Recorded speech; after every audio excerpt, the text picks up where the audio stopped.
Ser Podcast. ¿Cómo empieza una guerra?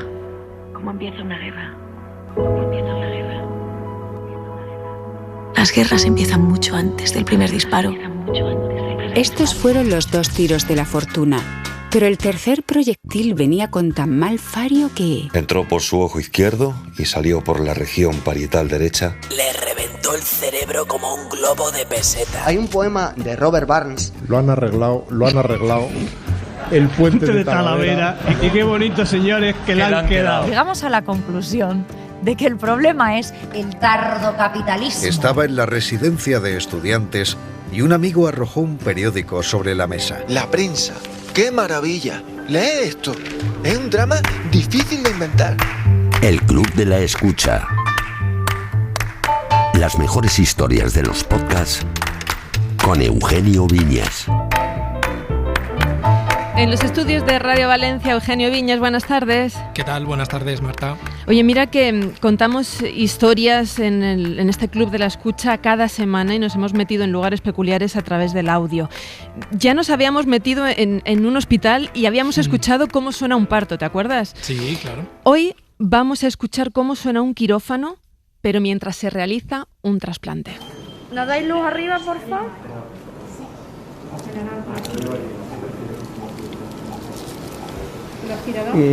Girar la mesa un poquito hacia allá. Gira la mesa por ahí, anda hacia mí. Girada, no, ahora vamos a... Voy. Fíjate. Otro.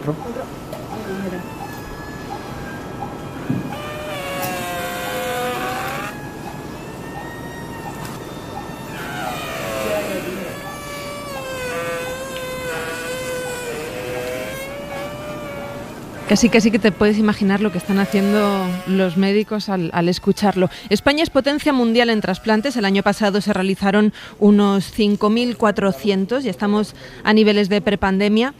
Y el podcast del que vamos a hablar hoy nos va a permitir conocer y escuchar todos los pasos de un trasplante, desde el punto de vista del receptor, del donante y de los sanitarios que intervienen en todo este proceso. Eugenio, preséntanos el podcast y a nuestra invitada. Bueno, os presento un podcast que de verdad durante los últimos días, y pese a que no han sido días cualesquiera en cuanto a las escuchas, porque hemos tenido las nominaciones a los premios Ondas Globales del podcast, he tenido que reescuchar porque me ha gustado de verdad muchísimo. Es un podcast que podríamos calificar como branded podcast porque al fin y al cabo es el podcast de una institución, en este caso una institución pública sanitaria, el Hospital Universitario Reina Sofía de Córdoba. Y es un podcast que, bueno, empezó con una periodicidad, ha ido cambiando y lo más interesante que yo creo que está haciendo es hacer, a día de hoy, hacer monográficos sobre algunos temas o, por ejemplo, miniseries como esta serie sobre los sonidos del trasplante. Y es una serie fascinante y detrás de ella hay una de esas compañeras del ámbito periodístico que yo sé que a menudo pues no tienen firma y no tienen tanta luz y que son los compañeros y compañeras que trabajan en instituciones públicas en comunicación y en este caso pues todavía me hace más ilusión que escuchemos este maravilloso podcast que es un podcast de salud y esta miniserie. Ella es Gemma Timón, que creo ya nos escuchará desde Radio Córdoba. Ahí está Gemma, buenas tardes. Hola, buenas tardes Marta, buenas tardes Eugenio. Muchísimas gracias por invitarnos a estar hoy aquí. A ti por asomarte a la ventana y por traernos un podcast de salud, se llama así. Aquí tocáis todos los temas relacionados con la salud pública, desde cuidados paliativos a cómo nos afectan los alimentos que comemos, asuntos relacionados con la maternidad, pasando por la migraña y enfermedades muy graves, ¿no? ¿Le entráis a todo o hay algún asunto que hayáis preferido no tratar? Por ahora, a todo. No sabemos la vida que nos quedará por delante, pero por ahora a todo aquello que nos han propuesto o que nosotros hemos considerado interesante. Y lo hacéis con historias concretas, además, que es en la que nos vamos a fijar hoy. Es la historia de un receptor, Teodoro, y de una donante, Antonia. Yo soy Antonia, vivo en el Iguerat de Iznájar, es una aldea de Iznájar. Yo tengo 55 años, trabajo en la hostelería. Estoy casada con Teodoro. Pues llevamos 38 años casados, no sé la fecha, el año que sería ya. Y tenemos 3 hijos, sí. Teodoro, pues normalmente lo detectan en la consulta de bajo aclaramiento, que es su consulta, su nefróloga, le explica las alternativas que tiene que seguir, que ya ha llegado al final, que no tiene opciones su riñón de seguir, Marisa Agüera, de seguir manteniéndolo bien con calidad de vida, y entonces la alternativa de diálisis o trasplante. Nefróloga. Y ahí es donde da el paso, digamos, a Antonia, que es su mujer, que está siempre con él, y dice que ella aquí le quiere donar un riñón, y entonces desde la consulta de bajo aclaramiento me derivan a mí, a Antonia, que es su mujer, una mujer de 55 años, muy entusiasta, que ha hecho el estudio muy rápido, la verdad. Hemos encontrado algunas dificultades y ella misma lo ha ido resolviendo, así que muy bien, y el estudio estuvo hecho muy rápido. Y vosotros, Gemma, decidís acompañar a estas personas, a Teodoro y a Antonia, en los momentos justo antes del trasplante. Exacto. ¿Qué tal? Bien, bien, bien. Bueno, un poquito tensilla, pero bien. Bien. ¿Cómo ha pasado la noche? Muy bien, la noche muy bien. Muy bien, esperando. Con muchas ganas ya de salir de esto. Claro. Mucho ánimo. Hola, buenas noches. ¿Veníamos ustedes para una PCR o prueba de antígenos? Prueba de antígenos. ¿Para ingresar esta misma tarde? Vale, perfecto. Pues pasen por aquí, ¿vale? Teodoro Párez Mata. Estupendo. Ingresa usted en nefrología. Pues ahora mismo le realizaremos una prueba de antígenos. Colóquese usted en el sillón. Muy bien. Ahora, Teodoro, siga las instrucciones, bájese la mascarilla hasta la boca, ¿vale? Y ahora relaje la nariz y aguante 5 segundos. 5, 4, 3, 2, 1.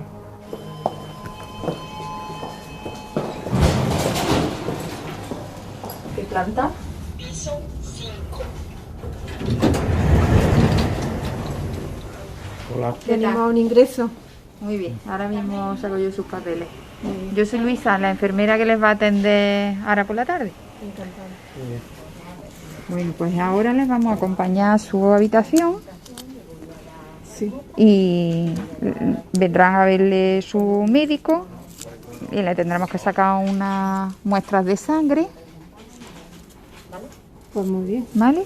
Y prepararlos para mañana. Que todo vaya estupendo. Y... Hola, buenas tardes. Buenas tardes. Gemma, ¿de dónde sale la idea de que un hospital, el Hospital Universitario Reina Sofía de Córdoba, haga un podcast contando situaciones tan delicadas como estas? ¿A quién tuvisteis que convencer?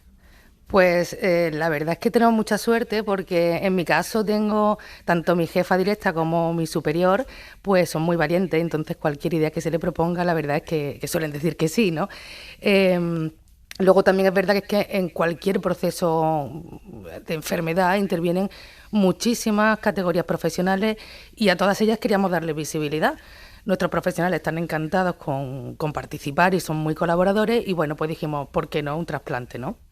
¿Es más fácil convencer a los profesionales, a los sanitarios o a los pacientes? Pues la verdad es que por ahora no he tenido a ninguno que haya dicho que no. Yo, como también lo planteamos justo con los profesionales, pues la verdad es que los pacientes se sienten muy acompañados. Y Gemma, esta es una miniserie de muchos temas que habéis tocado. A mí la verdad es que me ha impresionado bastante.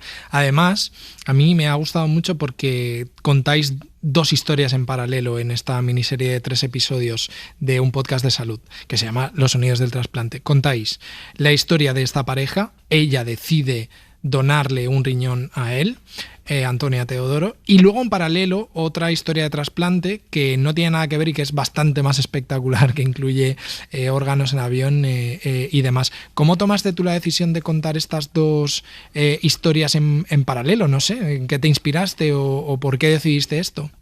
Mira, nosotros como unidad de comunicación, pues a los medios de comunicación lo que solemos trasladarles son los principales datos, ¿no? Afortunadamente somos un hospital con buenos datos, especialmente porque contamos con una sociedad muy, muy, muy generosa. Y bueno, lo que sí es verdad es que es difícil en una nota de prensa trasladar los cientos de personas que hay detrás de cada trasplante, ¿no? Claro. Y es un proceso muy complicado, no es algo simple que empiece y acabe, mueve a muchísima gente, no solo dentro del hospital. Concretamente en este caso son más de un centenar de profesionales, celadores, enfermeras, técnicas de cuidados auxiliares de enfermería, perfusionistas, anestesia y de fuera del hospital, pilotos, taxistas, forenses. A todo ello, o sea, sin ellos no podría ser el proceso de la donación y el trasplante. Y bueno, pues quisimos que de alguna manera en esta miniserie se quedaran reflejadas todas esas realidades. Cuando tenemos que salir a por un órgano, nuestro equipo extractor tiene que viajar a otro centro, no al nuestro. Y también, pues, cuando se produce en nuestro centro, ¿no? Cuando una donación, por ejemplo, en este caso de Antonio, una donación de vivo, pues el proceso de la extracción, habéis empezado la escucha con el sonido, ese sonido tan raro, ¿no? Así como de globo. Ese es el momento en el que así suena cuando sale un riñón. Ya. Y mira, y así suena cómo viven los sanitarios cuando salen a recoger un órgano. Ahora mismo he metido lo que necesito para la extracción, las cajas, llevamos los líquidos para perfundir el órgano, en frío, porque deben ir en frío, van con unas placas de hielo, con hielo, todo eso. Hola, ¿a usted conductor? Cuando quiera nos vamos. Pues, en cuanto se monten, antes no me puedo ir. Una vez que se ha detectado el donante se diagnostica de acuerdo a la legislación vigente que se encuentra en situación de muerte encefálica, eso es lo más importante. Hasta que ese momento no se ha hecho, es decir, no se ha llegado que el paciente ha fallecido, está en situación de muerte encefálica y está diagnosticado legalmente y certificado legalmente, entonces a partir de entonces ya se puede dar todos los pasos. Entonces el paciente, una vez se ha hecho el diagnóstico, se queda todo conectado de manera artificial.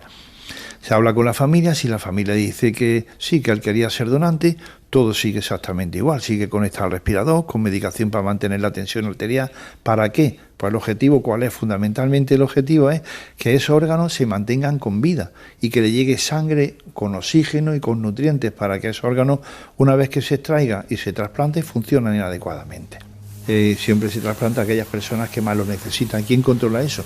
Con la Organización Nacional de Trasplantes. Es decir, que es una de las grandes ventajas también que tenemos en España. Tenemos un organismo que controla, no solo en el caso de que nos avisen porque hay un donante y cuyo hígado pues es válido para algún paciente que tenemos solo en lista de espera, pues nos ponemos en marcha. Es decir, habitualmente se programa 1 hora ese día en el cual nos da tiempo al equipo de Córdoba, bien sea de pulmón, bien sea de hígado o bien sea de corazón, para que se traslade al lugar donde se encuentra el donante, en cualquier sitio del territorio nacional, en cualquier hospital, se hace la extracción del órgano, o primero se ve el órgano in vivo por parte del cirujano que va a hacer la extracción. Si el órgano es válido, inmediatamente llama a nuestro hospital para que ese receptor que va a recibir el trasplante pase a quirófano. Esto, estamos escuchando la recogida de un órgano en un lugar externo a vuestro hospital, ¿no? Exacto. Pero también está el momento de la extracción del riñón, en este caso en el que Antonia le va a donar a su marido, a Teodoro. Vamos a respirar oxígeno simplemente, ¿vale? No, todavía no te vas a dormir, ¿vale? Yo te voy a ir avisando. Relájate, piensa en algo bonito, ¿vale? De acuerdo. Vamos a pillar nomás que no se le caiga cuando... Ahí, ya está, ¿vale? El jefe de urología, Francisco Anglada, es uno de los profesionales que va a realizar la extracción. La extracción la hacemos por vía laparoscópica porque es mucho menos lesiva para la donante. La recuperación posterior es mucho más rápida que si hiciéramos una incisión convencional o un acceso convencional para una nefrectomía, que es en definitiva lo que vamos a hacer.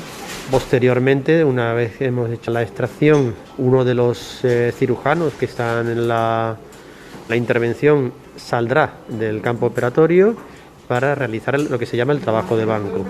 El trabajo de banco es la preparación del riñón que hemos extraído previa al implante en el receptor.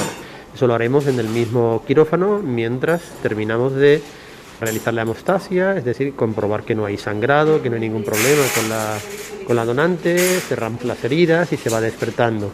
De esta forma, el tiempo que perdemos entre la extracción y el implante en el receptor es mínimo, porque una vez que la donante salga de quirófano, ya podemos preparar el quirófano para la llegada del receptor y realizar el implante, porque ya estará el trabajo de banco hecho y el riñón preparado para ser implantado. Comienza la intervención para extraer el órgano a Antonia. Gemma, ¿qué reacción estáis teniendo de vuestra audiencia, de la gente que escucha un podcast de salud? Bueno, pues especialmente a nosotros nos interesa, nosotros somos un podcast de nicho, o sea, vamos muy dirigidos, y cada episodio, por así decirlo, es incluso más de nicho todavía, porque bueno, quien tiene una patología concreta le interesa esa patología, no tiene por qué interesarle el siguiente episodio, ¿no? Hay algunos que sí son más generalistas, como pues violencia de género, que es el último que hemos hecho, un problema de salud pública, o el de alimentación, ¿no? Pero si nos vamos a alguno más concreto, como maternidad y cáncer, pues ese es súper de nicho. Sí estamos teniendo buena acogida entre nuestros profesionales, porque creemos que está sirviendo para incrementar su sentimiento de pertenencia. Y luego también, bueno, pues muchas asociaciones también nos están llamando y nos piden que por qué no hacemos un podcast. Pues, por ejemplo, nos pasa con el siguiente que vamos a hacer en febrero. Nos llamó la Sociedad Andaluza de Hemofilia, que quería hacer un podcast, y le dijimos, pues claro que sí, nosotros lo hacemos para vosotros. Y, o sea, que creo que bien, también vamos un poco evolucionando y adaptándonos un poco a lo que nos va pidiendo la audiencia también. Además, has hablado del feedback que os da en ese sentido. Yo te quería preguntar, antes del feedback, incluso por tus propias sensaciones incluso grabándolo, porque claro, ahí has tenido que meter la grabadora en todas partes. Supongo que tus compañeros y compañeras del hospital están acostumbrados a verte meter la grabadora por todas partes, pero en un trasplante, cuéntanos un poco cómo era la escena. Bueno, es verdad que ellos están acostumbrados, porque cuando no es la grabadora es la cámara. O sea, entonces, sí, en ese sentido es bastante natural, ¿no? Porque estamos bastantes veces en el quirófano a la semana con ellos. Pero yo creo que lo que intentamos un poco con este tipo de formato es trasladar lo que nosotras vivimos a diario allí, ¿no? En un hospital pues pasan a diario cientos de historias y en muchos casos esas historias, esas personas, pues es un momento de su vida determinante, conviven pues la vida y la muerte, ¿no? Y no es tanto enseñar, mostrar el sonido del quirófano, que puede resultar interesante para alguien que no haya estado en alguno, sino pues también la tensión, el silencio, el miedo incluso que yo creo que al que se enfrentan pues tanto los pacientes, las familias y los profesionales durante la intervención, porque una de las cosas fundamentales en la donación y el trasplante es el tiempo de isquemia del órgano. Hay que actuar de forma muy coordinada, hay que actuar rápido y de forma protocolizada, y son cientos de personas las que intervienen. Sí, hemos escuchado el momento de la extracción, pero es que también tenemos el momento de la implantación. Pues ahora ya vamos a empezar el implante renal. Estamos preparando primero el campo quirúrgico. Se coloca siempre, cuando se hace un páncreas-riñón combinado, se coloca en el lado izquierdo. Y estamos exponiendo lo que son los vasos ilíacos, que es donde vamos a anastomosar el riñón. El reperfundir, es decir, hemos abierto el flujo de la sangre del receptor al injerto, y hemos visto como el riñón pues se ha puesto turgente y rosado. Eso es signo de buena perfusión. 3 horas de isquemia, ¿no?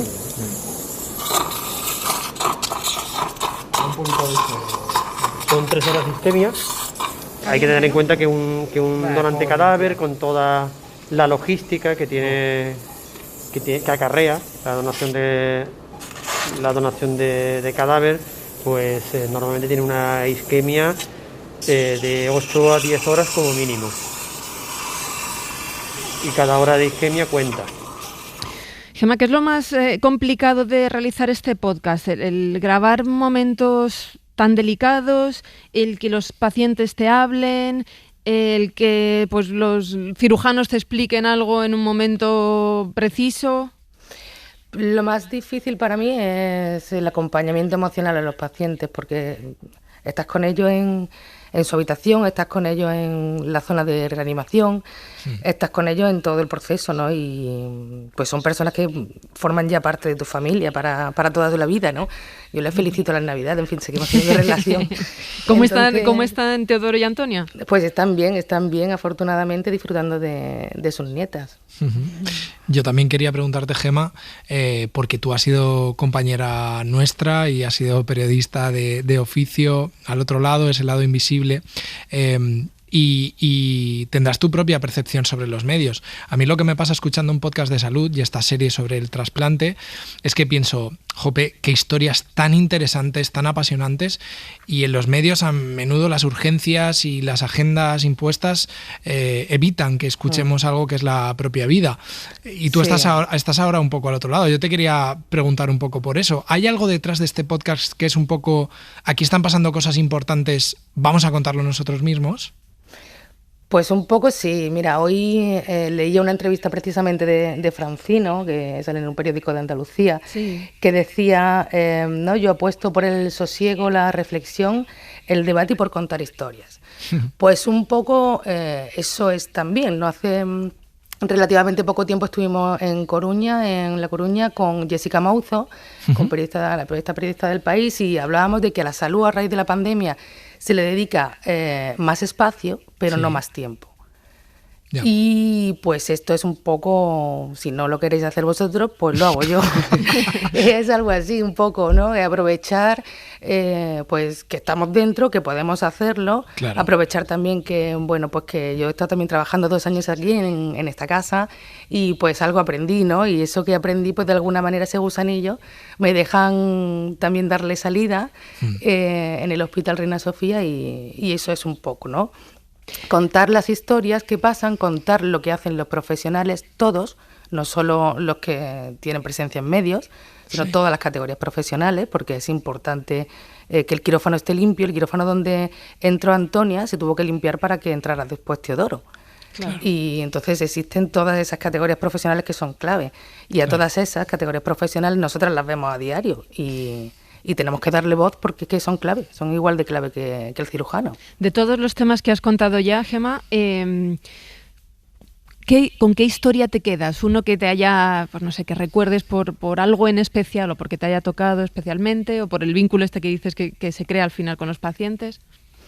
Pues me quedo con 2. Me quedo con este último de violencia de género, como enfocado como un problema de salud pública, porque creo que quedan muchas cosas por hacer. A nivel personal, cada una de nosotras, y a nivel de sociedad. Creo que ahí tenemos todavía mucho camino por recorrer.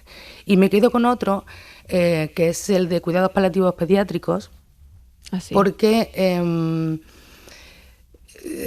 los médicos están preparados, o los hospitales estamos preparados, o lo vemos siempre desde un punto de vista de la curación. Y la muerte es igual de natural que la vida. Y hay que saber acompañar en ese momento, y yo creo que eso es clave. ¿Crees tú, con la experiencia que llevas haciendo esto, que se habla poco de la muerte? Yo creo que sí, yo creo que se habla poco y que nos da así como un poquito de yuyu, nadie lo quiere ver y está ahí, y hay muchos profesionales que dedican su día a día, sin horas, a acompañar a familias en este proceso. Es que una de las cosas que tienen las historias que contáis vosotros, Eugenio, y las que se cuentan en muchos podcasts es esto, ¿no? El poner temas encima de la mesa de los que normalmente en conversaciones comunes pues a lo mejor no tenemos, y esto pues nos permite reflexionar sobre este tipo de temas. Claro, que además son cotidianos en realidad, no es que no existan. Claro, y además está un poco como esta idea un poco difusa del tema de los nichos que antes le salía a Gema así de forma natural, porque la pregunta sería ¿qué es un nicho?, ¿no? Entonces, claro, yo creo que un poco pues eso, los medios tenemos nuestras inercias a la hora de arrancar el día, de tratar de automatizar con los recursos humanos y técnicos disponibles nuestro tiempo y lo que podemos ofrecer, y por eso el podcast está ofreciendo que alguien que está dentro, que sabe comunicar, que tiene las herramientas, sobre todo emocionales y humanas, pero también técnicas, tenga la capacidad de contar también esta historia. Por eso, Marta, quería traer al Club de la Escucha un podcast de salud y esta miniserie, Los sonidos del trasplante, porque yo nunca me había metido en la cabeza tan bien qué supone un trasplante y lo que se vive detrás desde el punto humano y de cirujanos y de todos los puntos. Gema Timón, guionista, productora y locutora de un podcast de salud, muchísimas gracias por asomarte a la ventana. Muchísimas gracias a vosotros. Me vais a permitir, por favor, que agradezca a todos los creadores de contenido, a vosotros, a Podium, en fin, a todas las plataformas que hay, que están haciendo contenidos del presente, aunque no sean de actualidad, que nos están ayudando a crecer, a tener ilusión y a seguir aprendiendo. Por supuesto, a las personas que viven con una enfermedad, que nos dan generosamente su testimonio, a nuestros profesionales, los del Hospital Reina Sofía, no sé cómo serán en otros hospitales, pero los del mío son los mejores, claramente, y al resto de compañeros, gabinetes de hospital, que lo mencionabas tú antes, Eugenio, por seguir inventando, buscando soluciones, formatos y siempre con una sonrisa, a pesar del temporal. Pues claro que sí. Gracias, Gemma, un beso. Un beso, gracias. Eugenio, un abrazo, hasta la semana que viene. Un abrazo hasta el jueves. Hoy, como cada 2 semanas, abrimos la ventana del arte con Miquel del Pozo, que está ya en Radio Girona. La Rosalía. La ventana del arte. Que jo sé que nascut per ser milionària. Com si ploguessin sant els bitllets pels aires. Con Miquel del Pozo. Un dia per Mumbai i el següent a Malta. Sempre ben escoltada, prova de bala.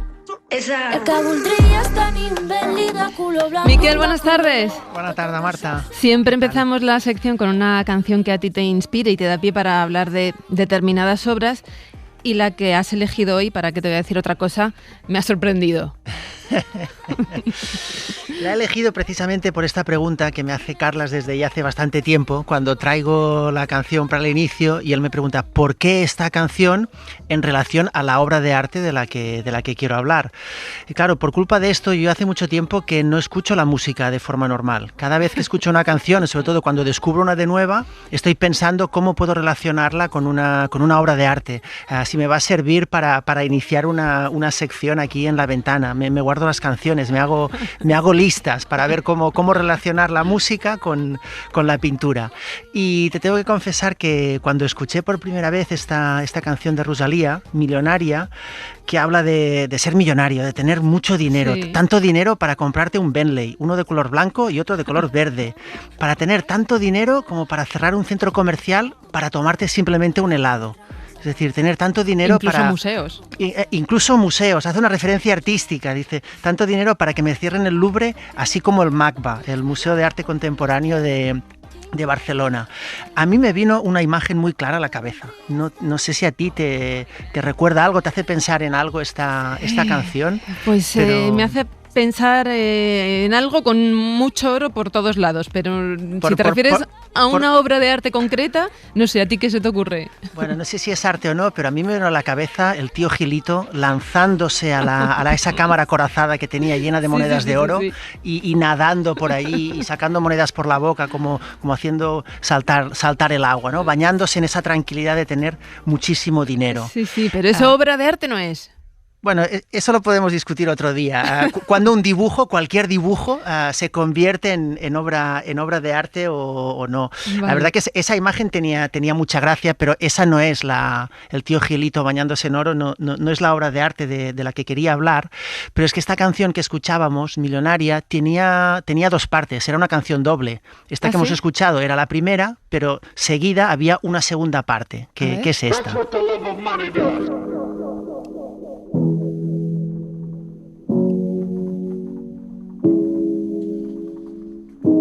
Millones ardiendo, vamos a quemarlo. Montaña de fuego, billetes llorando. Que no libren del dinero, los verdes y los morados. Mira eso como un veneno, que la parten de mi lado. Dios no libre del dinero, queriéndolo. Dios no libre del dinero, vistiéndolo. Dios no libre del dinero, contándolo.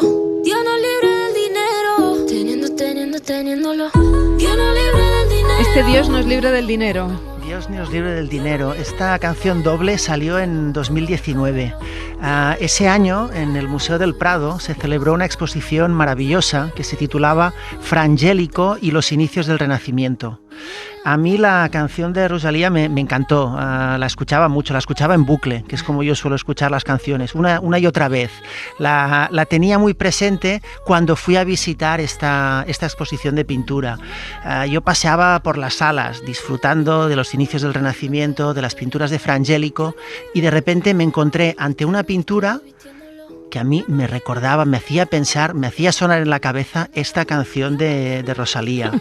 Una pintura del Renacimiento que te recordaba a esta canción de Rosalía. Sí. Dinos el título para que los oyentes puedan buscar esa obra. Una pintura de Fra Angelico que actualmente está en el Museo de Bellas Artes de Houston, que se llama San Antonio tentado por un trozo de oro, que la pintó en 1435-1440. En la pintura vemos a San Antonio que está andando por un valle entre montañas. Al fondo, a través de unos árboles, vemos una fortificación, unos palacios, lo que parece una iglesia. Él se está alejando de todo ello, se está alejando de la ciudad. Y está caminando por una senda austera, seguramente yendo a un retiro hacia el desierto, y está andando hacia nosotros, hacia el plano donde estamos los espectadores. Cuando de repente, al girar una esquina de este valle, se encuentra con un gran trozo de oro en el suelo, no una pepita de oro, una roca de oro. Y lo que a mí me fascinó es la reacción que tiene él. Que la está mirando como asustado. Como bueno, se asusta, se alza los brazos hacia el otro lado como si se hubiera encontrado una serpiente. Sí. O como si se hubiera encontrado el virus de la peste, el coronavirus allí que lo está amenazando. Y él se quiere alejar, no quiere ni tan siquiera tener contacto con el oro, con esa gran pepita de oro que está pintada allí en mitad del camino. Yo de repente pensé, esto es la canción de Rosalía, y cogí el teléfono, conecté los auriculares y me puse la canción. La gente debía pensar que estaba escuchando la audioguía, pero es que realmente la canción de Rosalía funcionaba como una audioguía para entender esta pintura. Ella dice en un momento, miro eso como un veneno, que lo aparten de mi lado. Sí, esto es lo que debería pensar este hombre, San Antonio. Esto es lo que expresa esta pintura, sí. Es la tentación del oro, ¿no? San Antonio huye de esa tentación en la que todos caemos, ¿no? Hombre, quieres el oro, te lo vas a llevar a casa, ¿no? Si encuentras una roca de oro como esa. La canción dice, no, yo lo miro como un veneno, que lo aparten de mi lado. Está diciendo exactamente lo mismo que esta pintura, que además lo expresa con un gesto que, volvamos al tío Gilito, tiene esa fuerza simbólica de apartarse de algo que no quiero, igual como el otro se está lanzando hacia el oro. Es esta doble lectura que es la misma que tiene la canción.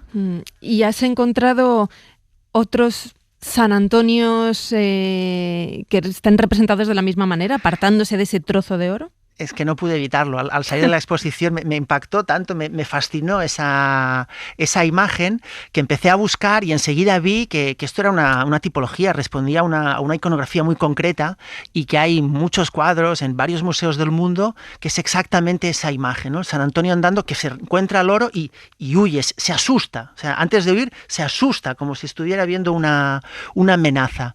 Pero especialmente me gustó una que está en el Metropolitan de Nueva York, del maestro de Observanza, pintada también en 1435, o sea, prácticamente los mismos años, que es, la verdad, es una pintura de una belleza que deslumbra por sí sola la pintura, porque al fondo ves un atardecer con el cielo azul, rosado, con el sol que se está yendo a través de las nubes, la ciudad, todo eso de lo que huye el santo, y en primer plano a él lo ves caminando por un camino, que yo aquí pediría a los oyentes, si pueden, que la busquen esta obra en el Metropolitan, y que se fijen que el camino por el que anda el santo está lleno de salpicaduras de pintura, casi como si las hubiera pintado Jackson Pollock. Un Jackson Pollock del siglo XV salpicó todo el camino de rocas y de manchitas de pintura, y el santo hace ese gesto asustadizo, exactamente igual que en el Fra Angelico.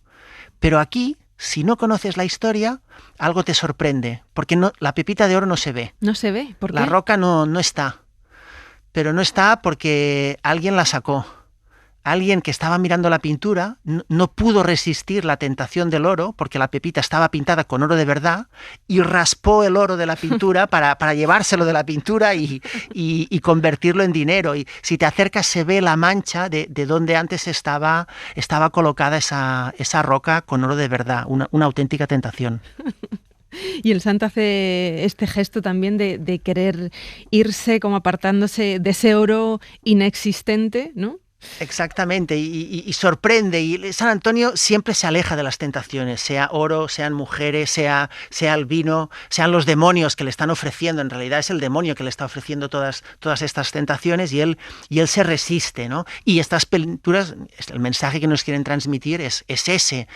El oro te puede desviar del camino recto. Él está yendo un camino de virtud y de repente se encuentra el oro. No, el oro no me va a desviar. Yo sé a dónde voy, hacia el desierto, y voy a seguir andando. Pero Rosalía canta en la canción algo así como que los cheques en blanco entran en el cielo.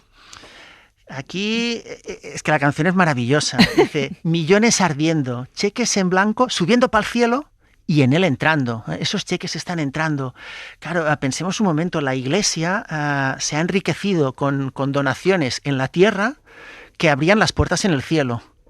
Cheques que se podían gastar, oro que se podía gastar en la tierra, que te prometía que habría unas puertas en el cielo. Y esto ha llevado a una contradicción inevitable. La Iglesia promulga el voto de la pobreza desde la riqueza. Claro. Pensemos en todo el oro que hay en el Vaticano, en los palacios apostólicos, todo el oro y todas las obras de arte maravillosas. Claro, esto también lo refleja la canción. Rosalía canta, Dios nos libre del dinero, queriéndolo, dice. Dios nos libre del dinero, vistiéndolo, contándolo, teniéndolo. Dios nos libre del dinero, queriéndolo. Dios nos libre del dinero, vistiéndolo. Dios nos libre del dinero, contándolo. Dios nos libre del dinero, teniéndolo. Dios nos libre del dinero, moviendo. Esta contradicción de la que hablas, ¿no? Claro, esta contradicción del voto de pobreza, de la riqueza, me hizo pensar de nuevo en San Antonio y en todos los santos. Cuando el santo huyó al desierto, lo vestimos como un asceta, pero cuando al santo se lo venera en una iglesia, se le cubre de oro. Sí, túnicas doradas. Y yo, la verdad que le cogí gusto a buscar imágenes de San Antonio, y buscando, de repente, en un museo en Perú, en el Museo Pedro de Osma, me encontré un San Antonio del siglo XVII que va vestido con una túnica negra llena de incrustaciones de oro, exactamente igual como el vestido que lleva Rosalía en el videoclip. Es que los tengo aquí delante los dos y sí que es verdad que son bastante parecidos. Es que parece un juego visual, porque el santo lleva la letra griega Tau, que es la cruz de San Antonio, y Rosalía lleva el signo del dólar, ¿no? en ese traje chaqueta. Pero realmente es eso, es Dios me libre del dinero, pero vistiéndolo, ¿eh? Cuando ya tengo cubiertas las necesidades. Pero estos paralelismos son coincidencia. Sí, no, claro. Esto es lo interesante del arte. No sé si podemos llamar a Rosalía o alguien de su equipo que nos aclare esto, ¿no? que nos lo aclare, pero en la historia del arte, cuando nos encontramos con casos así, pero claro, casos del pasado, por ejemplo, 2 obras de hace 3 siglos, con 50 años de diferencia, que de repente se parecen mucho. Y dices, oye, pero ¿este artista vio aquella obra? ¿Se inspiró o no se inspiró? ¿Viajó hasta aquella ciudad y lo tenía presente cuando lo hacía? ¿O simplemente es que buscando expresar algo parecido llegaron al mismo tipo de imagen? Esa es la duda que siempre tenemos. Pero ya te decía antes que yo le cogí afición a San Antonio y seguí buscando imágenes. Y has encontrado más paralelismos. Y claro, muchas veces cuando se representa en San Antonio en muchos retablos, en muchas pinturas, en muchas Biblias, en muchos manuscritos ilustrados, a los pies de San Antonio aparecen unas llamas, aparece un fuego, alrededor de él. ¿Y esto qué simboliza? Un fuego que podría representar dos cosas. Cuando los demonios intentaron quemarlo vivo y no lo consiguieron, o seguramente en casi todas las pinturas lo que representa es el fuego de San Antonio, que es una epidemia que asoló la Europa medieval a consecuencia de una intoxicación por comer pan de centeno, el ergotismo. Y esto con la canción de Rosalía, porque mira, Mara, buenas tardes. Hola, ¿qué tal? Buenas tardes. Como diciendo, ¿por qué me estás hablando de San Antonio? ¿Por qué de repente San Antonio y Rosalía? Rosalía, YouTube, Dios nos libre del dinero. Poned el videoclip y veréis que ella está todo el rato cantando alrededor de un círculo de fuego que hay en el suelo. Ella tiene un fuego a los pies todo el rato, exactamente como en estas imágenes de San Antonio.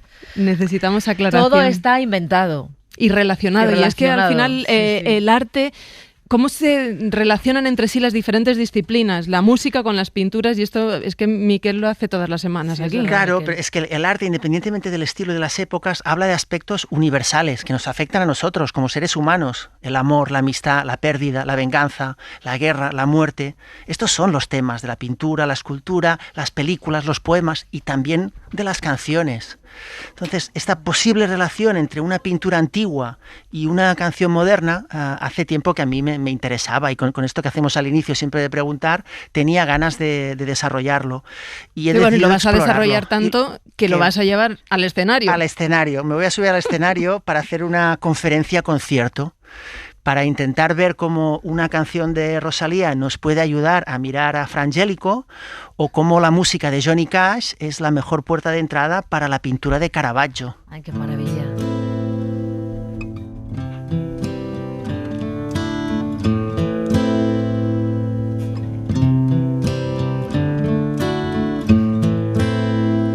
I hurt myself today to see if I still feel. ¿Tienes fecha ya para ese concierto, Miquel? Mira, muy prontito, el sábado 11 de febrero, la semana que viene, a las 7 de la tarde, en Sabadell, en una sala de conciertos, porque la idea es hacerlo en una sala de conciertos, una sala de música en directo, va de música, este es el nombre de la sala, y sobre el escenario no voy a llevar una guitarra, voy a llevar una pantalla en la que poner las imágenes de Rembrandt, por ejemplo, y hacer sonar a Leonard Cohen, y ver que la canción de Aleluya tiene mucho que ver con la pintura, con la Betsabé, por ejemplo, de Rembrandt, y dejar que un poco una ilumine la otra. No necesariamente un artista se inspiró el músico en la pintura, pero como hablan del mismo tema, a lo mejor una canción de Pau Donés, por ejemplo, nos puede hacer mirar con otros ojos la pintura de Van Gogh. Qué bueno. Y este es el cartel de los artistas, y eso es lo que intentaremos. Qué bueno. Sábado 11 de febrero en Va de Música de Sabadell. Miquel, algún día tendremos que hablar, no hoy, de qué va a pasar cuando la inteligencia artificial pinte.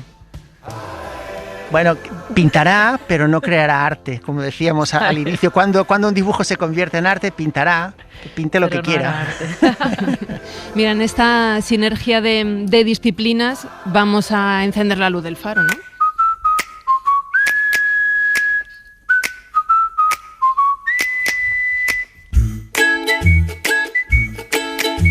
Y precisamente le decía eso a Miquel porque anoche, que yo no estaba porque tenía mala voz, es verdad, estuvo haciendo bien. Julia, sí, estoy mejor. Y entonces dedicamos el faro a la inteligencia artificial. Sí, sí. ¿Y cuál es mi sorpresa cuando aparece esta?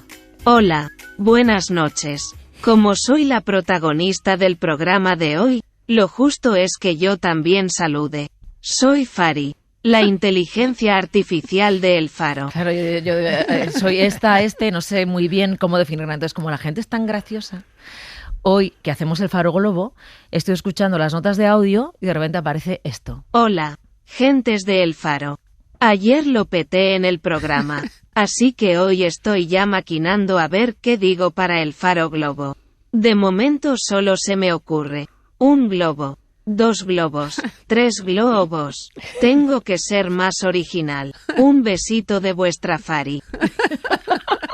Fari, me encanta. Vamos a incorporar inteligencia artificial en el Faro. Me encanta, me encanta. Fari, que encima tiene pinta cachonda, ¿no? Fari.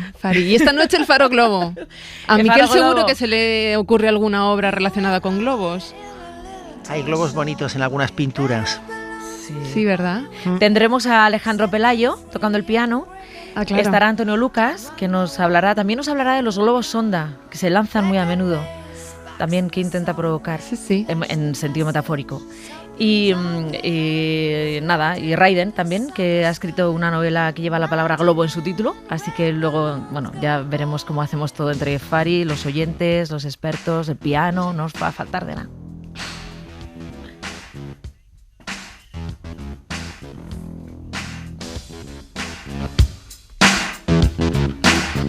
Pues esta canción, como diría Francino, que se llama 99 Red Balloons.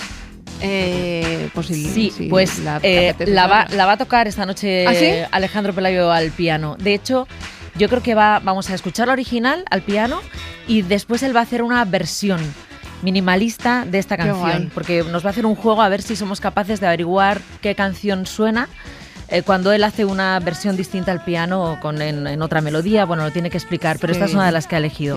¿Has visto, Miquel, la música en el arte, la música en la radio? No, todo, y el graffiti de Bansky a la niña que se le escapa el globo, y a ver si alguien habla de la película del globo rojo, de ese niño que persigue un globo por la ciudad, un globo rojo por la ciudad. No sé cuál que es. todo está conectado. Sí, total. Miquel del Pozo, muchísimas gracias. Un abrazo. Un beso, Mara, te escuchamos. 99 decisions treat, 99 ministers meet to worry, super scary. Call the troops out in a hurry. En La Ventana acontece, que no es poco. Un relato personal de la historia, con Nieves con Costrina, Cadena SER.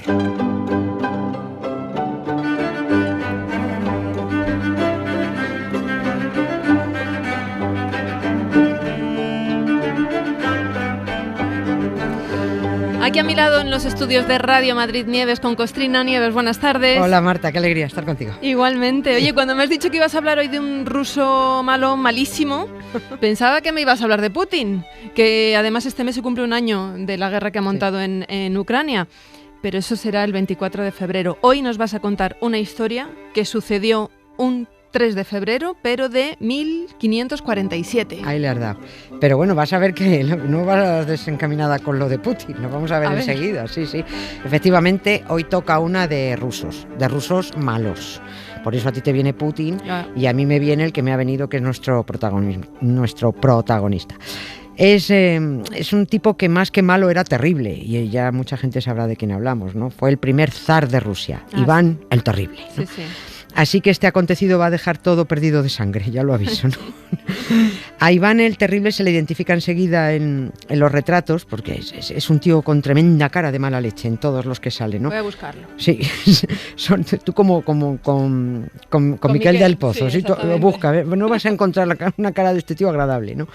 Yo creo que es solo el Papa Julio II tiene más o igual cara de mala leche en los retratos que Iván el Terrible.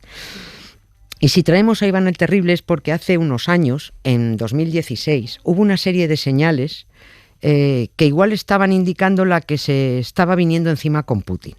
Cosas sin importancia aparente, a las que pocos prestaron atención. Yo no que sea animalista, ni nada de nada, ni detecté nada, pero me pareció algo muy raro, rarísimo. Por eso me guardé la noticia, porque me chirrió mucho.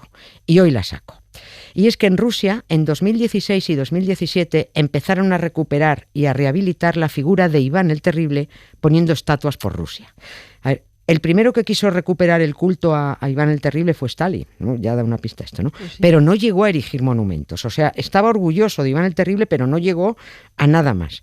Y con Putin se ha reactivado el culto, ¿no? Y que a un tipo horrible, como era Iván, fanático, asesino, desequilibrado, al que le caben todos los adjetivos relacionados con la maldad y la crueldad, lo rehabiliten socialmente, o sea, eso es de estar también enfermo de maldad, ¿eh? Da pistas, sí. Sí, he tomado como excusa, por partir de algún sitio, bueno, pues que el 3 de febrero de 1547 Iván el Terrible se casó con la primera de sus 8 esposas, porque conste que Iván el Terrible ha dejado a Enrique VIII, que tenemos muy mala imagen de él, bueno, pues le ha dejado a la altura del betún en todo, en decapitaciones, en esposas, en todo.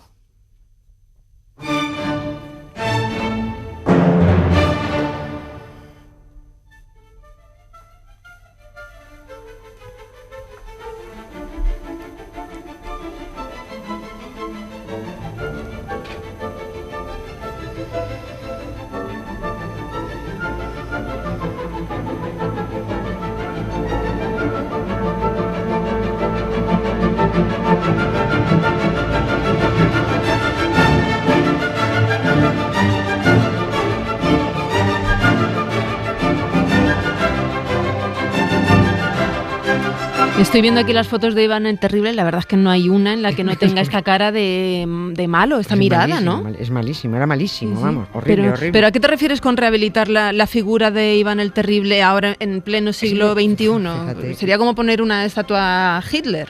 Sí. Es que tú imagínate que alguien en Viena ahora le dice, vamos a poner una estatua a Hitler, vamos a ver, todo el mundo miraría así diciendo, pero estos locos ¿qué hacen?, ¿no? Pues yo por eso me guardé la noticia cuando vi lo de Iván el Terrible, ¿no? Porque me quedé cuajada, ¿no? Yo creí que eso solo lo hacía el alcalde de Madrid, ¿no? Recuperando en las calles nombres de barcos que asesinaron a miles de civiles españoles. Crucero Baleares, sí, me acuerdo. Qué bonito vivir en la calle Crucero Baleares de Vallecas, ¿no? El que masacró a mujeres, niños y ancianos que huían por la carretera de Málaga hacia Almería, ¿no? Y mira, coincide, pero así no pasamos un año sin que lo recordemos. Hoy, 2 de febrero de 1937, partió la desbandá.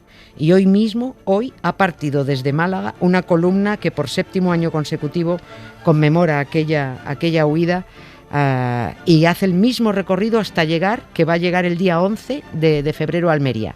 Van a llegar allí casi 700 personas, ¿no? Por esa carretera de la costa van de Málaga, a seguir Almería. Exactamente, por la misma, ¿no?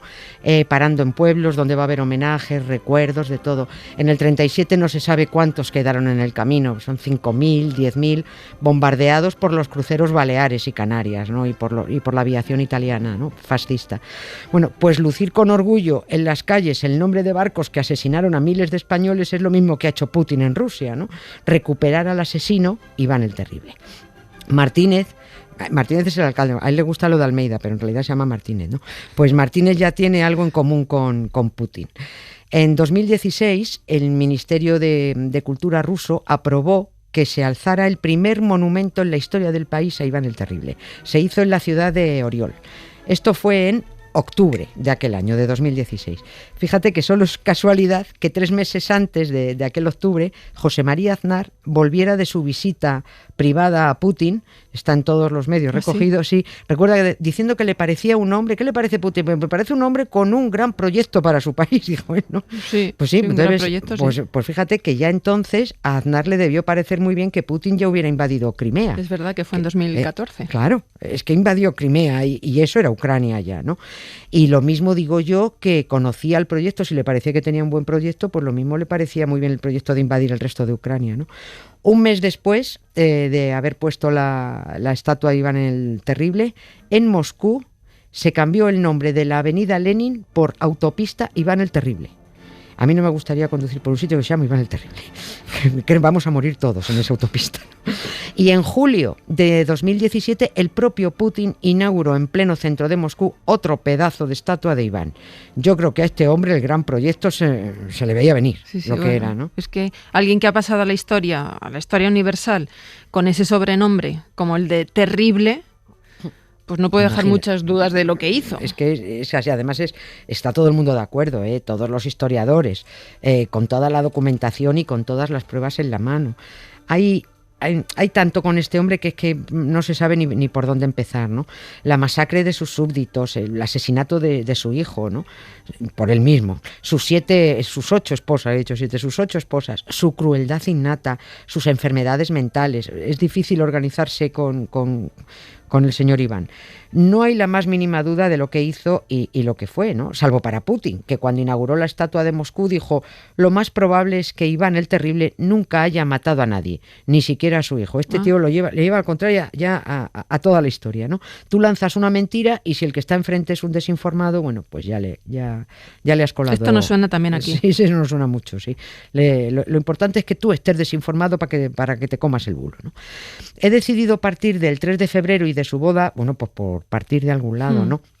Pero en realidad habría que irse a su infancia, porque para entender personalidad tan cruel, tan psicópata, los historiadores han buscado explicaciones, ¿no? Porque dicen, no se puede ser tan malo. Claro. Con 3 años fue coronado gran príncipe de Moscú porque cascó su padre, pero se quedó de regente su madre, porque él solo era un moscovita mocoso, ¿no? Valga la, ¿cómo se llama esto? La redundancia, no la cacofonía. Moscovita mocoso, ¿no? Bueno, pero era tal el follón político y la lucha de poder que había allí en Moscú entre tártaros, en lituanos, la aristocracia rusa. Los aristócratas rusos eran los famosos boyardos. Eran los nobles, eran tipos muy poderosos, muy malos también. Se distinguían porque llevaban todos unas barbas espesas y muy largas. Y unas especies de abrigos todos así como bordados y con los puños en piel y tal, ¿no? Como este que lleva en las imágenes. Sí, exactamente, eso es. Bueno, pues así iban los boyardos, no era la clase alta, ¿no? Bueno, que en aquel momento Moscú era un polvorín en aquel siglo XVI, ¿no? Los boyardos envenenaron a la madre de Iván cuando todavía no era tan terrible porque el chavalín solo tenía 8 años. Y envenenaron a la madre para, como él era príncipe de Moscú, para controlarlo y mangonearlo, ¿no? Aquí es cuando al parecer empezó a torcerse el chaval, porque fue un niño maltratado por sus mangoneadores, lo humillaron, lo tuvieron encerrado, lo castigaban, pasaba hambre y frío, pasaba miedo, ¿no? Y ahí empezó a tener desequilibrios mentales, ¿no? Se volvió un sádico. Un absoluto sádico. Empezó torturando por puro placer a gatos y perros y en la adolescencia ordenaba ya ejecutar a quien le parecía, arrojando al condenado a jaurías de perros hambrientos, ¿no? Y disfrutándolo, ¿no? Y así, en este plan, llegó adulto con 17 años, quiero decir, porque entonces ya se les consideraba así, ¿no? Y le convencieron, que esto tiene guasa también, le convencieron de que se nombrara zar. Entonces, eso de príncipe de Moscú es muy poco para ti. Tú zar. Y así empezó a haber zares en Rusia que han durado hasta el siglo XX. O sea, esto es puro invento. People are strange when you're a stranger. Faces look ugly when you're alone. Women seem wicked when you're unwanted. Streets are uneven when you're down. When you're strange, faces come out of the rain. Pero ¿cómo es esto de que le convencieran para que se nombrara zar? ¿No era un título que se heredaba? No, es que esto nace muy a lo tonto, muy a lo tonto. Lo de zar en eslavo es zar, o sea, T-S-A-R, zar, ¿no? Y deriva de la palabra César, ¿no? Y a Iván, que solo era príncipe de Moscú, le dijeron cuando tenía 17 años: vamos a ver, chaval, si tú eres descendiente de los últimos emperadores de la Roma bizantina, de los últimos Césares, tú tienes que ser César, zar, ¿no? De ahí viene lo de ser zar, ¿no? Se lo inventan allí mismo. De nuevo se demuestra que hasta en Rusia pueden preguntarse eso de ¿pero qué han hecho los romanos por nosotros? ¿No? Como en la vida de Brian, ¿no? Bueno, pues también dar nombre a los zares, ¿no? Y entonces Iván dejó de ser príncipe de Moscú y pasó a ser el primer zar de Rusia, el primer César de Rusia. Y puesto que ya era César y continuador del Imperio Romano Oriental, había que ampliar las fronteras del imperio. Y amplió tanto las fronteras de Moscú que ahí tenemos lo que hoy es Rusia, ¿no? Moscú también tenía que convertirse en la nueva Roma, porque si estaban imitando a Roma, Moscú tiene que ser Roma. Y la Iglesia tenía que tener en Moscú tanto poder como tenía la Iglesia de Roma, ¿no? Pero ojo, la de Rusia más ortodoxa, ¿no? Y por tanto la Iglesia ortodoxa cristiana rusa ha apoyado y defendido a muerte siempre a los zares con uñas y dientes, porque si el zar tenía poder, la Iglesia tenía poder. Yeah. La unión de los zares y la Iglesia permaneció, bueno, como un todo hasta 1917, ¿no? Hasta la revolución bolchevique y hasta el asesinato del último zar, ¿no? Y no es casualidad que ahora esa unión haya vuelto a cementarse entre Putin y los patriarcas rusos. Putin no es comunista, Putin es el nuevo zar, ¿no? Es lo que se cree. Sí, todo está ligado, ¿no? Todo tiene una explicación y tiene estos precedentes. Y el mismo año que Iván se autoproclama zar, se casó con Anastasia, que al menos tuvo la enorme suerte de morirse por su cuenta, la mujer. Mira, esto estuvo bien, ¿no? Y mira, esta fue otra conexión. Se llamaba Anastasia Romanovna, que de ahí parte el apellido Romanov, que luego se convirtió en dinastía. Pero has dicho que había tenido 8 esposas. ¿Sí te parecen pocas? No. 8. La primera fue la importante. La primera fue importantísima, a la que al parecer quiso y con la que terminó de desequilibrarse cuando la mujer se murió, ¿no? La muerte de Anastasia, añadido al alcoholismo y a la sífilis del zar Iván, una enfermedad venérea que entonces se trataba de forma muy agresiva, pues se trataba con mercurio, te dejaba la cabeza que te volteaba, ¿eh? Por lo que le faltaba. Claro, es que esto iba lloviendo sobre mojado, ¿no? Pues ya puso la guinda a la terribilidad del zar, ¿no? Pero sí, tuvo 8 mujeres. Además de Anastasia, tuvo 2 Anas, o la cuarta y la quinta, y las dos tuvieron suerte porque cuando se cansó de ellas las mandó a un convento. Estupendo. Bueno, no se las cargó. No. Hubo también 3 Marías. A una la envenenó, a otra la ahogó al día siguiente de la boda porque dijo que no era virgen. Vaya. Y la tercera María se libró porque Iván el Terrible se murió antes, pero si no también se la cepilla. Y también tenemos una Marta, vaya, ya lo siento, a la que mató de una esta la mató de una paliza. Vaya. Y tenemos a una Basilisa que fue de las suertudas porque entró también a un convento. Cada vez que se casaba, aquello era un espectáculo porque ordenaba a todos los nobles de Moscú que enviaran a sus hijas casaderas al palacio para hacer una selección. Bueno, y reunía a 800, a 1000, a 2000, y de esa primera selección elegía 24, luego las dejaba en 12 y al final elegía uno que era justo la que deseaba no haber nacido. Tuvo una época en la que se obsesionó con casarse con la reina Isabel de Inglaterra. Pues ni contestó, claro, dijo, este está chalao, por supuesto. Bueno, habría tanto que contar de Iván el Terrible como creador del primer estado absolutista ruso. Bueno, por eso le admiraba tanto Stalin y le admira tanto Putin. Claro. No es una cuestión ideológica, es una cuestión de fanatismo nacionalista. Que si es perra la vida, se ensañe contigo un poco más y que te falle. Nieves con Costrina, muchísimas gracias. Gracias a ti, Marta. Beso grande. Lo que queda del día, con Isaías Lafuente.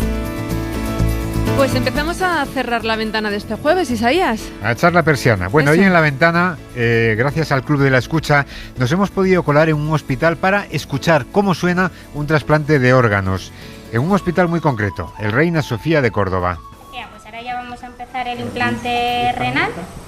Estamos preparando primero el campo quirúrgico. Se coloca... Siempre cuando se hace un páncreas-riñón combinado se coloca en el lado izquierdo. Este es un sonido de un podcast que se titula así, un podcast de salud, y está elaborado por el propio hospital. Gemma Timón es guionista, es productora y es locutora de este podcast y ha estado con nosotros. Lo más difícil para mí es el acompañamiento emocional a los pacientes, porque estás con ellos en su habitación, estás con ellos en la zona de reanimación, estás con ellos en todo el proceso, ¿no? Y pues son personas que forman ya parte de tu familia para toda la vida, ¿no? Yo les felicito las Navidades, en fin, seguimos teniendo relación. ¿Cómo están Teodoro y Antonia? Pues están bien, afortunadamente, disfrutando de sus nietas. Teodoro y Antonia son dos de los protagonistas de uno de los trasplantes que se cuentan en este podcast, un trasplante en vida de ella hacia él. Bueno, en la radio practicamos la escucha y además la reivindicamos. Ayer se celebró el Día Mundial de la Lectura en Voz Alta, la primera forma de lectura con la que entramos en contacto cuando aún ni siquiera sabemos leer, cuando nuestro padre o nuestra madre nos leen un cuento. Hemos hablado con Ana Juan, que es profesora de didáctica de literatura de la Universidad Autónoma de Barcelona. Nos ha dicho que esa lectura en voz alta es un verdadero regalo. Sí que es cierto que aquellos niños y niñas a los que les leen antes de que ellos mismos puedan aprender a leer palabras, por lo menos lo que tienen es un vínculo afectivo con la lectura, ¿no? Un vínculo emocional que se construye con esta cosa tan banal, pero tan importante, con que un adulto deje de hacer cualquier cosa para regalarme una historia, ¿no? Y es un regalo, además, que está muy relacionado con cómo los seres humanos damos la bienvenida al mundo, sea en la lengua que sea, a los recién nacidos, ¿no? Porque nuestro modo de acogerlos y de tranquilizarlos es a través del regalo del lenguaje poético, ¿no? De las nanas, las canciones de falda. Y así nos hemos ido colando en un hospital, en una habitación en la que un niño escucha un cuento y también en el teatro. Hoy abríamos la ventana en el teatro. Bobby, Bobby, Bobby cielo, Bobby, Bobby, Bobby, Robert y sentados en el patio de butacas con Antonio Banderas, que es el director y protagonista de Company.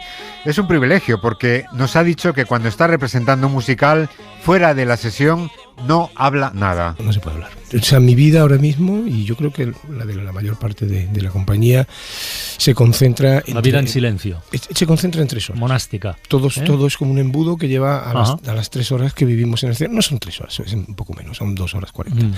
Que vivimos en el escenario. Y esa es la manera de hacerlo. Si quieres ser responsable con tu trabajo y dar todo lo que puedes. Él ha dedicado media vida al cine, pero ahora apuesta por el teatro, en donde todo cambia, hasta una silla. El escenario tiene una esencia, porque no tiene que ver con la literatura, que no tiene que ver con nada, excepto con el teatro. Yo siempre pongo el ejemplo de una silla. Una silla es una silla, pero en el escenario no. Tú pones una silla sola en un escenario y abre el telón y ya se convierte en una metáfora teatral. Y ya la gente empieza a pensar cosas.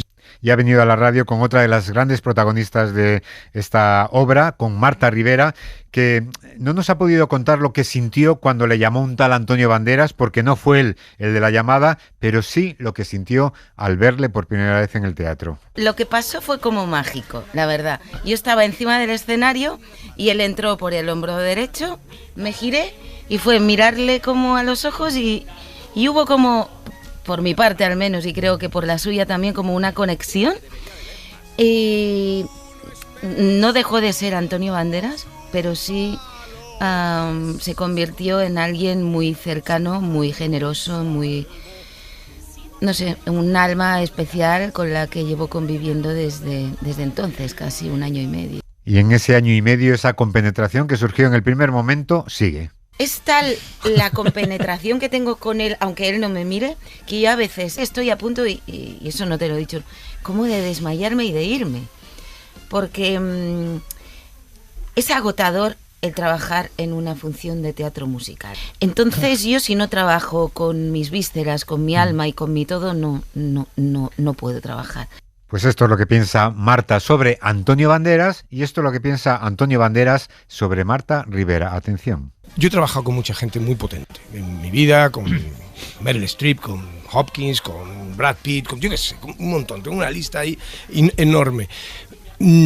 Trabajar con Marta Rivera para mí es como si hubiera estado trabajando con Liza Minnelli o una de las grandes. Ostras. Si Marta Rivera hubiese nacido en Nueva York, sería una de estas. Lo tiene, o sea, lo tengo clarísimo y ella lo lleva en el tuétano. Es que es una cosa muy difícil de explicar. Es una mujer hecha para lo que está haciendo. Están teniendo éxito, mucho éxito, un exitazo, están llenando todos los días, estarán hasta el día 14 de febrero. Ahora, para Antonio Banderas, el éxito es esto. El otro día llegó al teatro Paco León, a un tipo al que yo admiro mucho, ¿no? Y me dice, tío, te estaba mirando y me he dado cuenta de lo que el éxito significa. Y es hacer lo que uno quiere como uno quiere. Eso es el éxito.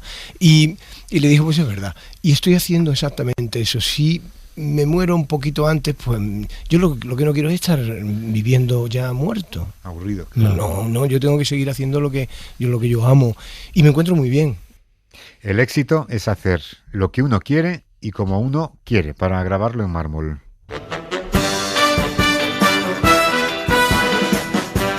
Bueno, y algo parecido le pasa a Marta Azas, una actriz que ha estado también en la radio hoy, esta mañana con Ángels, en su condición de amiga de Luis Alegre.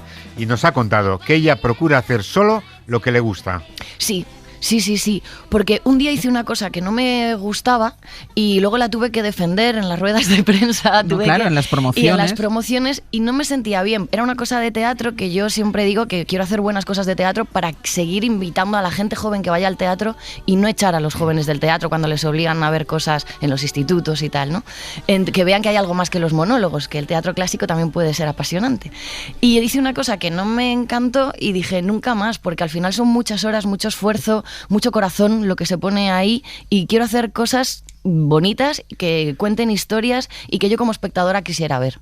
A Marta Azas y a Luis Alegre les unen muchísimas cosas, entre ellas contar chistes, aunque sean malos. Cuentan de las dos mujeres que hablan de a lo que se dedica su marido, que ese es de mi debilidad. Ay, ese también. En ese es con el que nos conocimos y ese fue amor al primer chiste malo, ¿no? Sí. El de están dos mujeres diciendo, pues ¿en qué trabaja tu marido? Y dice, pues mira, mi marido trabaja en una empresa de importación y exportación. Y dice, pues es un trabajo muy importante, ¿no? Y dice, y exportante. Evidentemente. Bueno, y para importante de verdad... Andaluces de Jaén, aceituneros altivos de lo que está haciendo un equipo del Instituto de Agricultura Sostenible del CSIC en Córdoba para buscar remedios a una verdadera plaga de bacterias que está acabando con árboles en todo el mundo, también en Europa, también en España. Y al frente está la ingeniera e investigadora Blanca Landa. Sí, se puede considerar una pandemia, si bien las cepas que están presentes en cada zona geográfica de Europa no son las mismas, es decir, que no ha sido la misma bacteria la que ha ido saltando de un sitio a otro. En el caso concreto de Italia viene de Centroamérica, se piensa que Costa Rica, y en el caso de las cepas españolas el origen más probable es de California, de importación de material vegetal infectado. Es un ataque invisible, nos decía, los síntomas se presentan ya cuando nada tiene remedio. Lo que ocurre es que esta bacteria en la mayoría de las especies vegetales que puede infectar, que son más de 600, no causa síntomas, por eso pasa desapercibida. Y solo es cuando estás en el campo, que estás cultivando con todo tu cariño pues los olivos, los almendros, que percibes que algo está pasando, que es anómalo. Empieza por una desecación de las ramas, de los brotes, que se va extendiendo por ramas principales hasta incluso llegar a secar toda la copa y la muerte del árbol.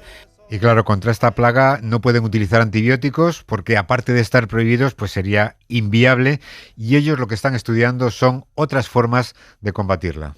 En este proyecto estamos buscando vías alternativas de control, sobre todo basadas en medios biológicos, explotando el microbioma interno de la planta, ¿no? La planta, igual que las personas, los animales, tenemos un microbioma pues que puede ayudar a combatir a esta bacteria, ¿no?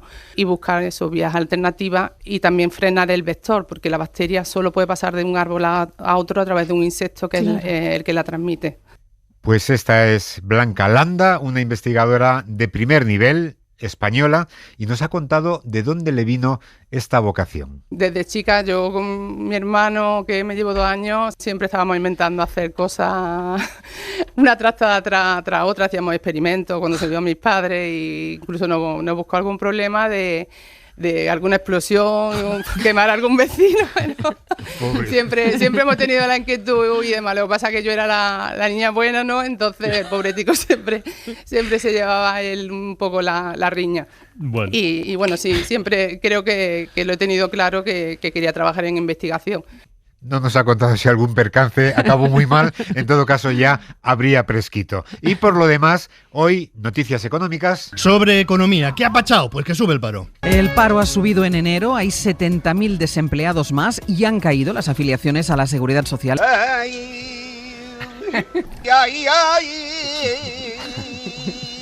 En el mes de enero del año pasado también subió el paro, no tanto, pero enero es de esos meses que los ministros de Trabajo llaman de mal comportamiento. Son meses que son malas personas. Llega el mes de enero y dices, pero ¿tú has visto lo que me ha hecho el mes de enero? 200.000 parados más. Hay que ser mala bestia. Suerte que pronto vendrá el calor.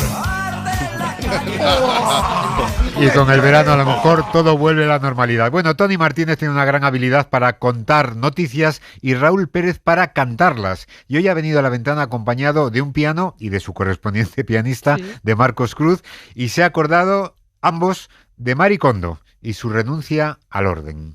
Hoy ya se da por vencida, no puede más con la vida. Jura que valió la pena tirar, regalar, ordenar cada libro y doblar bien los vestidos. Pero ahora ve su casa y la tiene tan desordenada, porque su salón se parece a una frase de Rajoy. Sí, desordenada. Tiene las camisas negras con las lilas y las blancas, ropa encima de la silla, de la bici, de la cama.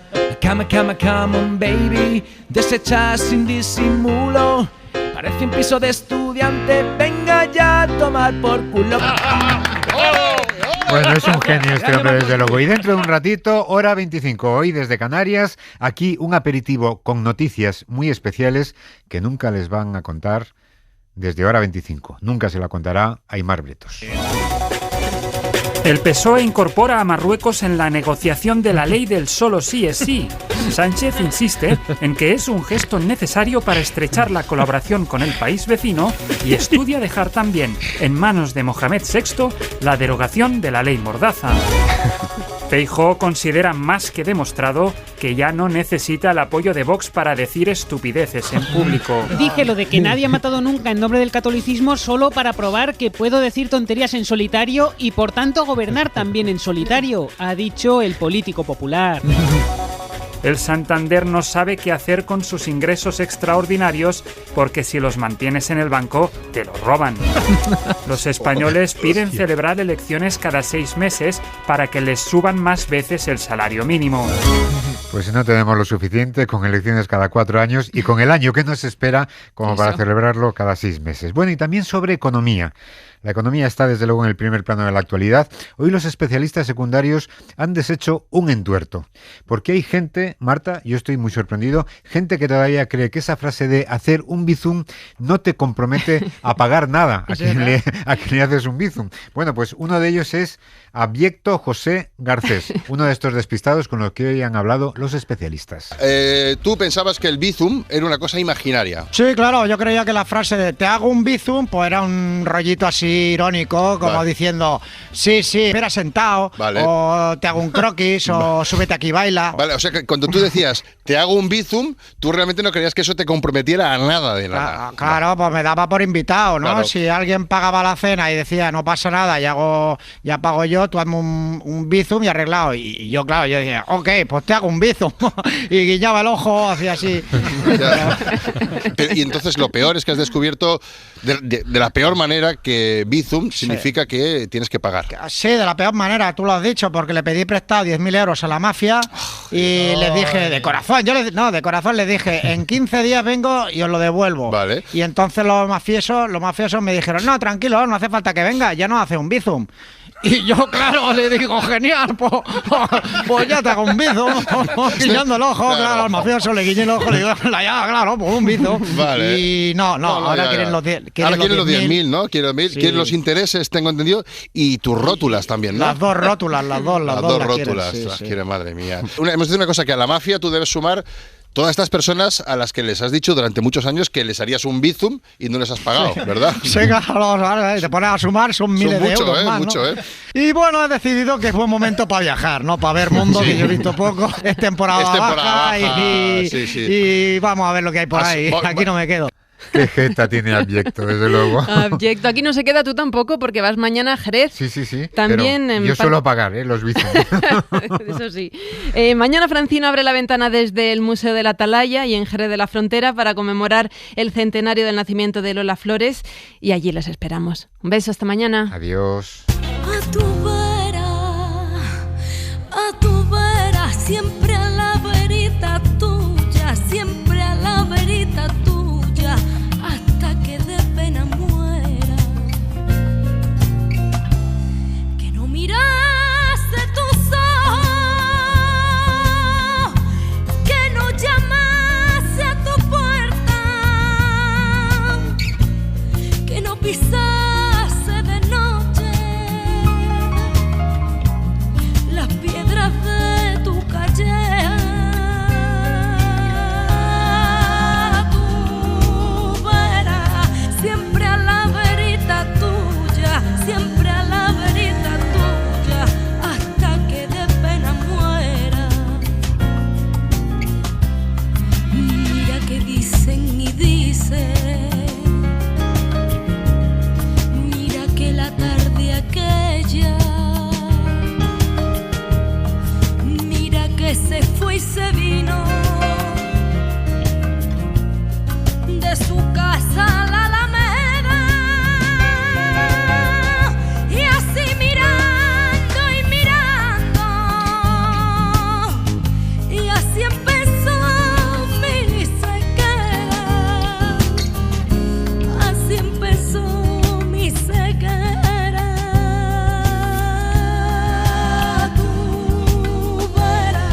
Siempre a la verita tuya, siempre a la verita tuya, aunque yo de celos muera.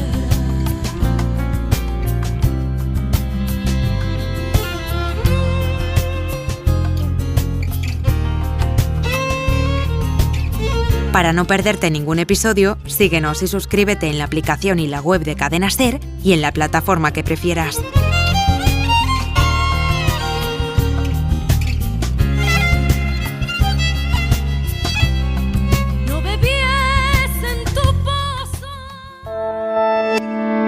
Cadena SER. La radio.